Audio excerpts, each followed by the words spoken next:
So, Dungeons and Dragons is finally out. Is it a good game? Is it something you should buy right now, or should you wait for sale, or should you guys not pick it up at all? So, Dungeons and Dragons does seem very good on the surface. When you watch the trailers, you see the cinematics, and you see all of the gameplay from the surface, it looks very, very good. But what Dungeons and Dragons doesn't do very well is they don't have great gameplay mechanics, which is a letdown. I do like this game, but it has got some areas that needs improving. So let me get straight into the review and I'll give you guys more detail on what I think needs improving and the reasons why. So Dungeons and Dragons starts you off in this home area. This is your first scene that you see when you start up the game. And on this area, you can collect your chests, so your loot, and you can go to the merchant, you can upgrade your items. You can also see what trophies you've done. And by that, you get trophies for completing different acts. So once you completed the 3 missions, that's one act completed, and you get a trophy for the area to celebrate that. So when people come to you and they can see what type of trophies you've got, so therefore they know exactly what missions you've done, so on and so forth. And then this is the area for the dummies where you can practice your combos.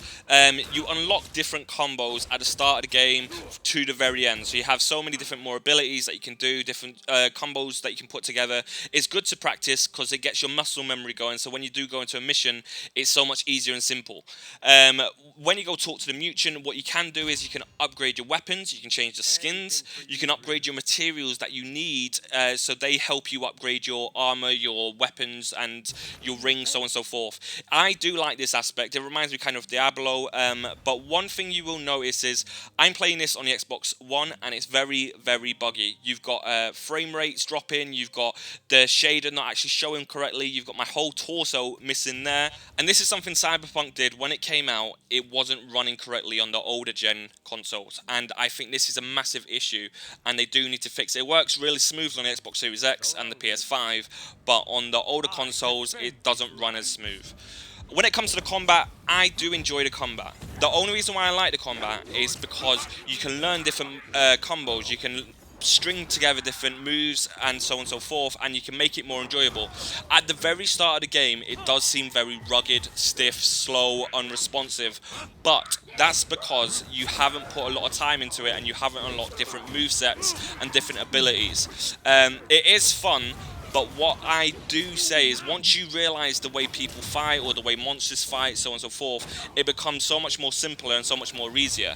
I play solely solo on this game, and what I will show you in a second is once you realise the bugs of the AI, which there are some massive bugs, you guys will just lose the will to play the game correctly and you'll just try and cheese it. And what I mean by this is if you was the ranger, you could back off and just start shooting at these, because look, they're following me here. As you can see, I've got these goblins and these dwarfs following me, but they get to a certain area and they start backing off and they don't come and attack me, they don't chase, they don't change the way they fight, they just back off. So if you was the person with the bow, you could just fire arrows from here for days. Doesn't matter what difficulty, it will take you a long time, but you could kill these monsters, these enemies, very simply just by backing up out of their area where they can come and chase you on.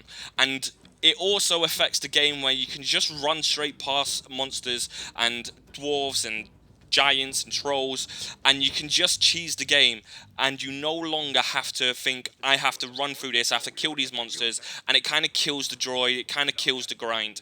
That is the one thing that I think actually kills this game off completely, is once you realise there's a cheese, once you realise the AI is broken, you just literally overuse the fact and you don't play the game correctly once you start realizing these flaws in the game.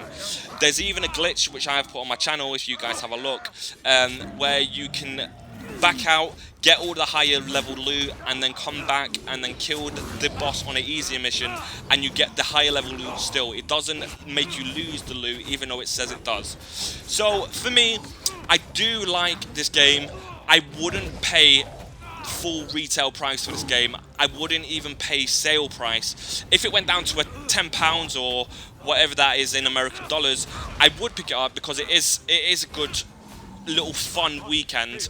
But on the Xbox Series X at the moment, it's free on Game Pass, so I think it's a really, really good thing to go pick up on the Game Pass. play around with it, and if you guys are on the PlayStation, I suggest that you don't pick it up. The reason why I say this is it is a fun game, it's good for a weekend, but I wouldn't pay full retail price for this game because it's just not worth it. It is a good game, but it's not worth the full amount. It's too many bugs and it's too broken.